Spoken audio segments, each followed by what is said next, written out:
So it's that time of the year again. A time for spookiness. A time for horror. A time for scares. Wait, where's the thing? I thought oh, son of a... See, I was originally gonna put that picture up to scare you guys, but I'm not a jerk, so... Alright, maybe a little jerky. Hey guys, so it's been made pretty clear to me by some of you guys that I have been neglecting my vlogging for a little bit. A lot of you guys have been saying things like, why do you only do skits now? You only make fake trailers now. First Candy Crush the trailer, then Naruto the trailer, and now Aquaman the trailer. Bring back the Off the Pill videos. I miss the vlogging days. I don't know why you guys all sound the same and sound like Regina. First of all, I don't just make trailers now. That's like 3 videos out of the whole year. But being that I post about 3 videos a year, yeah, I guess you're right. Second of all, what's wrong with trailers? Trailers are fun. They're fast, they're quick, they're nice and mixed up with a bunch of shots. Yeah, okay, I haven't vlogged in a while. And that's why I'm here. Back to the subject. So it is that time of the year again. The scariest month of the year, October. And for whatever reason, someone thought it'd be a good idea to make this month all about celebrating fear. Well, growing up, I actually hated October. Because all they would show on TV and all the new movies were always horrors. And it's a little embarrassing, but when I was younger, I used to be the biggest chicken. And also, I used to really hate horror movies. I honestly couldn't watch them when I was younger because I was so afraid of them that it would actually affect me in real life. I mean, I used to have to hold my pee in late at night because I was too scared to go to the bathroom by myself. Sometimes I was so afraid that I didn't even brush my teeth because I was afraid that I was gonna see something in the bathroom mirror. And every single time I went to the bathroom, I would always have to check behind the shower curtain to make sure there was no dead body laying inside the tub. Come to think of it, anything bathroom related after a scary movie is scary as F triple asterisk when you're as much of a B quadruple asterisk as I was. Sorry guys, I'm just trying to keep this PG because I know all the people that need these tips aren't used to rated R language and shit. Oh shit. Don't tell your parents. What was I talking about? Oh yeah. Once I decided that I was sick and tired of being afraid, and letting fear overcome my mind and control my actions and tell me who I can't and can't not be, I created the following tips that will not only help you get over that fear, but to help you enjoy it, to cause it, to teach it to people like you. I got sick from the Aquaman video last week. Don't swim at night. So the main way I got over my fear of horror movies is by bringing them into perspective. If you think about how easy it really is to survive in a horror movie, you'll find it pretty easy to survive watching one. These are some of the tips I would tell you if you were in a horror movie.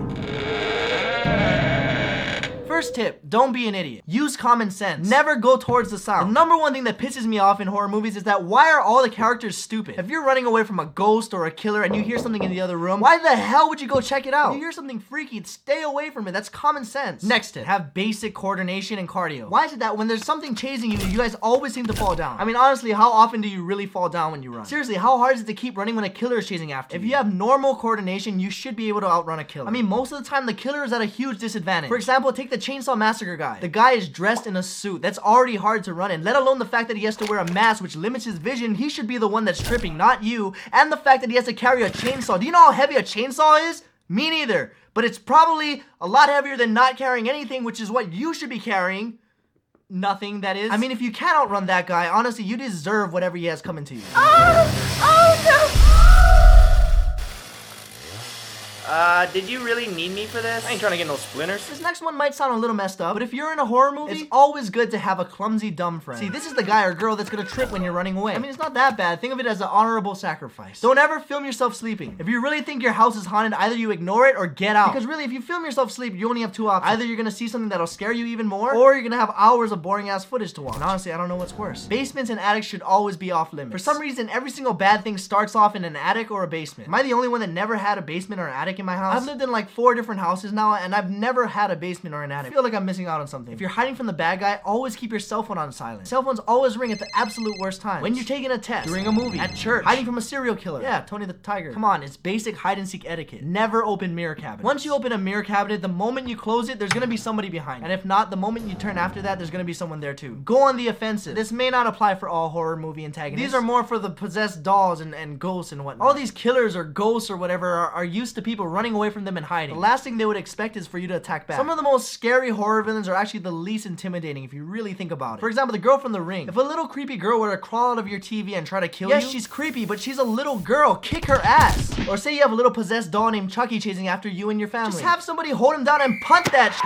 And if you somehow do manage to get them down, just remember, finish the job. Don't ever walk over to what you think is the dead body. Why do you have to check anyway? They're never dead the first time. Do not own a record player. Seriously, it's 2013. You should not, no one should have a record player anymore. Unless you want to hear it turn on by itself, or maybe change track at one time, or just start spinning backwards and start reversing everything and have some demonic voice come out. Tiptoe by the window,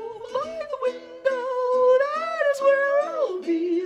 never look into a small peephole or a small crack or a little space, because chances are, I'm not even exaggerating, you're gonna see another eyeball. Never lean on a door to listen for the killer. The killer knows exactly where you are at all times. He has wall hacks. And because physics do not apply in horror movies, he's gonna stab you right through that door. If you're gonna be a hider, do not hide under the bed. In horror movies, hiding under the bed is not hiding. If you're gonna get dragged by a clown or a killer or something, because that's your own fault, because that's the first place I would look. If there's signs telling you to GTFO, GTFO. For example, if you walk into a room and there's one single light source hanging from a ceiling, you should probably GTFO. If you walk into a room and any of the lights are flickering, you should probably GTFO. If you get a new house for a really good deal and all the other neighbors are scared of you, GTFO. If you see someone in a reflection of a window or a mirror that's not supposed to be there, if you hear that the previous owner was murdered in your house, if you ever see anyone that's in your house that's not supposed to be in your house, if you have a kid that knows how to astral project, if you have no cell phone service, if it's always storming, if there's a sign that says beware, there's a sign that says keep out, and if there's literally a sign that says GTFO, get it, because I would like to have that sign. That's really cool. And last and probably the most important tip, don't do anything that a PSA would tell you not to do. You know, like drugs, sex, and violence. Do not do drugs. Don't be the stoner guy. He's guaranteed to die. Abstinence. If you're having sex, most often in a car for some reason, you're gonna die. And do not be a violent person. The killer will out-violent you. Because the more violent you are, the more violent your death is gonna be. Come to think of it, horror movies actually have really good morals. I mean, if people really want to stop kids from doing drugs, sex, and violence, they should start showing these movies in classes. I mean, that's more persuasive than sex ed and drug ed and violent ed. Anyway, that's pretty much all the tips I could think of off the top of my head. I'm sure I missed a lot of horror movie survival tips. Feel free to leave them in the comments below if you have a better one. But thank you guys so much for watching. I know I haven't vlogged in a while. And for all the new subscribers, I know you guys are not used to this from me, so let me know if you guys like this style of video or if you absolutely hated it. I'll have another video up before Halloween, but just in case it's not a vlog and I don't get the chance to say it, just remember, I hope you guys have a very happy Halloween. Be safe, and just remember, when the night is young and fear runs deep, those who fear will find the creep. So check your bathrooms and check your beds. Check all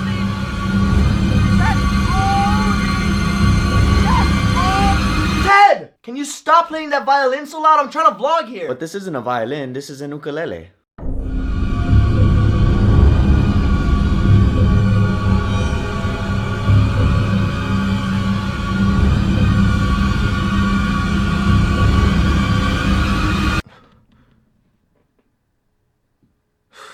Sorry guys, this is a weird video, but it's been a while since I vlogged freestyle like this before, so give me some time. I'll get back to the normal stuff. But not right now. Yeah, this video is a trailer too.